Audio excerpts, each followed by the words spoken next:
Alright, hi everyone.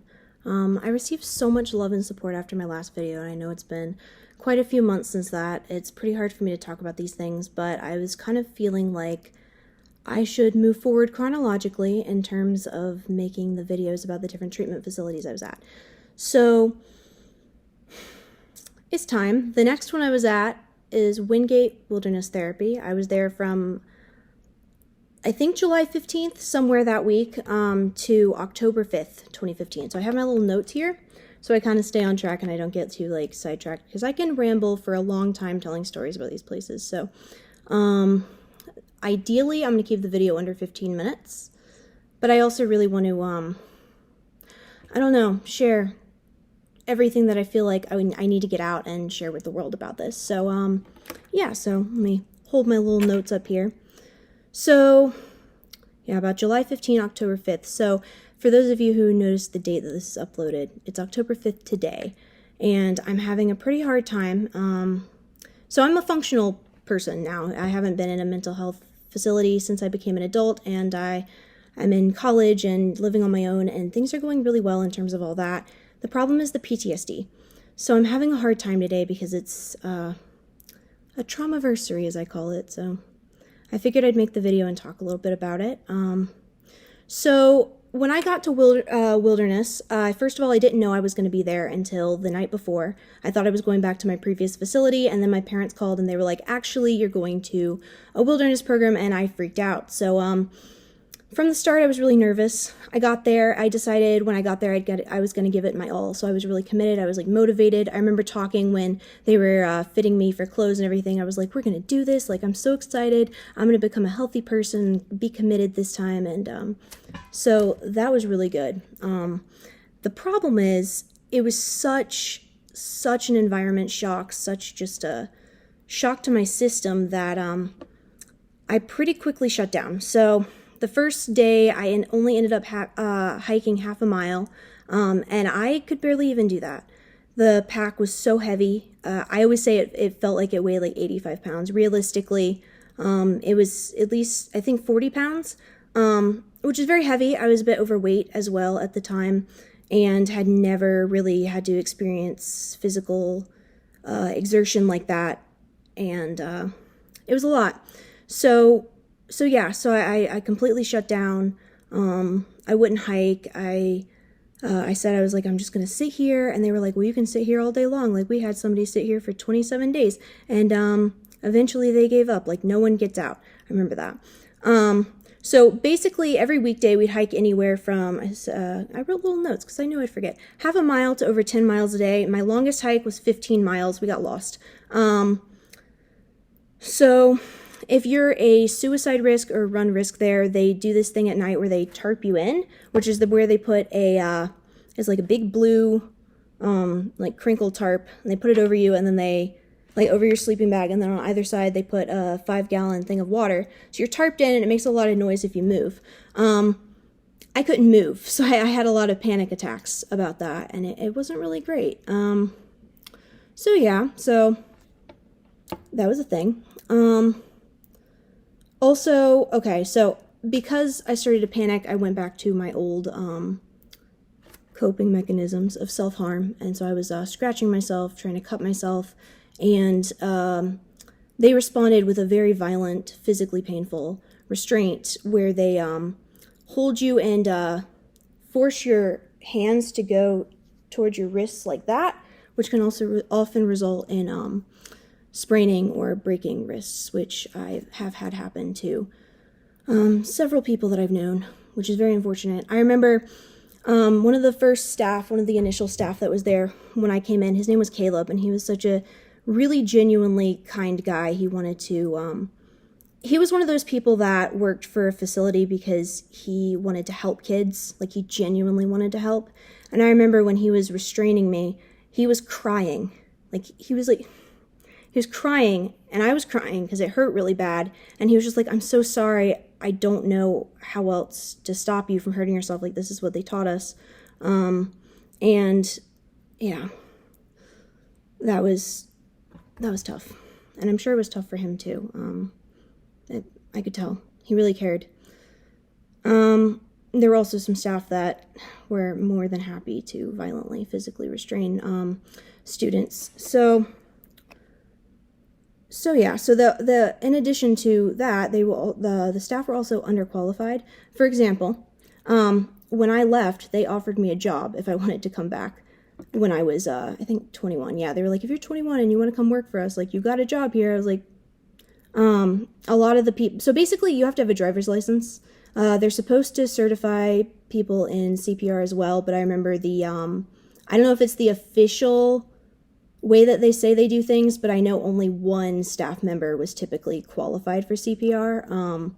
And then apart from that, it was like, well, we have one. So there wasn't much that went into that. And definitely not any kind of like background checking, I don't think. So, which leads me to also, and I know I'm like kind of walking through it as a list here because it's difficult to talk about. So, I got to get it out there though, you know, it's important. But it's hard. It's really not easy to talk about these things, and it's not easy to remember them constantly and never be able to escape from it, you know?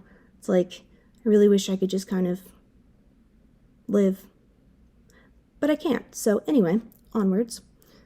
I was physically and sexually assaulted by a staff member named John. He was 21. He was from Tennessee, and that is all I know about him. So I was watched while I went to the bathroom regularly. It was supposed to be by a female staff. So a female staff would accompany me to the bathroom and stare at me while I squatted and went to the bathroom, which was, there wasn't much dignity to that. Usually if the staff was like a good person, I'd say, like typically the good staff, they kind of like stand to the side a little bit and just kind of get you out of the corner of their eye so that they knew you weren't doing anything, but they also kind of left you with a little bit of privacy there. So he took me to the bathroom, and he stared at me, and then he molested me after that and threatened me. When I came back to the main camp, one of the other staff noticed that he had come back with me from the bathroom, and she talked to me about it.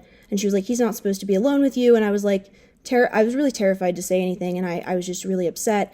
And so I think she kind of understood what had happened. He had a habit of sleeping right next to the other girls as well, which was not supposed to be how male staff slept at camp. They were supposed to be far, like I think like 10 feet or so at least. So I think she ended up calling in and trying to make sure that he was following protocol with that. But apart from that, I was always too terrified really to tell anyone. And I definitely couldn't have told the owner. He groomed me as well. So he had me actually, well, this is not grooming related, but he had me film a video promoting Wingate. So that's still on YouTube, y'all. I can't get it removed. I made a comment like 5 years ago because I was brainwashed initially. And I made a comment that was like, yay, it's me, thanks Wingate. And then I made another comment under that was like later, and I was like, I'm uncomfortable with this being up, can you remove that? They deleted that comment, but they left the first one. And then a couple months ago, they responded and they were like, how are you doing? Really weird. Anyway, I don't condone that video now. So that's something to keep in mind. I'm making my own little video. What else? Oh yeah, so he groomed me. He, never went further than that, thank God, but he would take me off,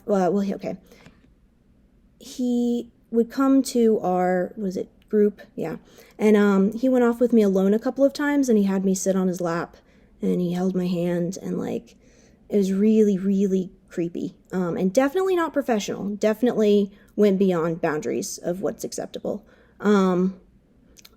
so yeah. Okay, so another thing, so I was forced to admit, okay, so I would frequently pass out. Now, this video is going to be longer than 15 minutes. That's all right. I would frequently pass out because it was really, really hot outside. Like I said, I was there from July to October, so through the summer, and we didn't usually have a whole lot of water while we were hiking, so because of my medication combined with the heat, I would usually pass out in the middle of hikes. I was forced to admit to my group that I was lying about that for attention, which doesn't really make sense to this day. I'm really mad that I was forced to admit to that, because that wasn't true at all. Additionally, I was forced to write an accountability letter to my parents, which had me take accountability for things that weren't true. I was also told that I'm gay. I was also told that my homosexuality was a sin by my therapist, and that I needed to, like, seek God, things like that. And okay, so the accountability letter I was forced to write is pretty explicit. I was forced to admit to a bunch of sexual kinks that I didn't have, including things like sexual age regression, like that kind of situation, because I had opened up to my therapist about how I used to pretend to be younger to try to cope with my trauma and to try to, I don't know, it felt like it was simpler times, so I'd pretend to be like I was 5, like I'm 5, and it was very innocent. And she told me that it was really sexual. It was sexually deviant behavior. They went so far as to label me as a pedophile, which is something that really affects me just daily. I can never really get that out of my head, that I was called that. Like, I've never had those thoughts. And I, of course, would never want to do anything like that. So it was very, very, very upsetting to be labeled as a monster. So yeah, there's that.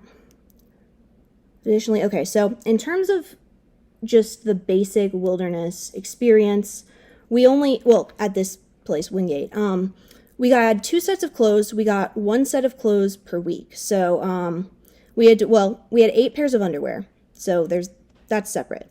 But in terms of like shirt and a bra and shorts, you got 1 a week, and you had to wear that the entire week in the summer, hiking miles and miles a day, sweating. You have to wear that. Yeah. So there was also no soap. I didn't shower for 3 months. There was a lack of toilet paper. There was a lack of feminine hygiene products. We didn't have any. Okay, so we had a pot that we would cook our food in. There was nothing to clean that with, so we would clean it out with dirt to try to get the food bits off of it. So as you guys can probably imagine, I got a pretty severe infection from that, which caused me to lose control of my bladder functions, and I would soil myself uncontrollably. There wasn't any help for this. I didn't get another change of clothes, and I was forced to wear the soiled clothes for the rest of the week. And then I would, soil the other pair of clothes and wear those. They did eventually get me tested for that and put me on antibiotics, but it took like 3 weeks to get that going. So that was not only humiliating, but also filthy, disgusting, unhygienic, inhumane, and traumatizing. No one should be forced to live in their own soiled clothes for days and days at a time. That's not how you would treat animals. So yeah, there were a lot of things that happened. That covers all of my bullet points, but to this day, which, the year now is 2021. So what is that, like 6 years? I think about it every day. I can't escape it. I don't know if I'll ever be able to live a life where my trauma and my PTSD doesn't completely dictate what I'm able to do. I'm not able to sleep on a regular schedule because of the terrible nightmares I get. I'm not able to take a full course load at university because of the PTSD and not being able to sleep and all of that. I'm not able to hold a job. I'm very lucky that I'm able to stream on Twitch now and do Pokemon Go, and I've made a lot of good friends from that, but I'm not able to hold a regular job. And honestly, unless I'm constantly distracting myself, the memories creep in, and I can't make them go away. And it's hard because my life right now is really great. Like, I have a wonderful girlfriend. I have a lovely community of friends and people that I've made kind of a family, and nothing's ever been better in my life, but I can't fully enjoy it. And I don't know how to make it stop. And I don't want to be reliving the worst moments of my life every day for God knows how long. Like, is this going to go on forever? So, don't send your kid to these programs. Please. When they come out, they're not going to be the same. They're not going to be the person they were. And probably going to be for the worse, too. Yeah, listen to survivors as well. I mean, I'm a survivor, so of course I'm going to say that, but everyone out there who's been through, sorry, my phone is going off. Everyone out there who has been through anything similar to me, anything traumatic, you guys are loved, and you guys are heard, and you guys are valid, okay? Don't let anybody tell you that your experiences don't count, or that they don't matter, or that they're not real. You're not alone out there either. And I'm sorry. No one should have to go through that. Thanks for listening, guys.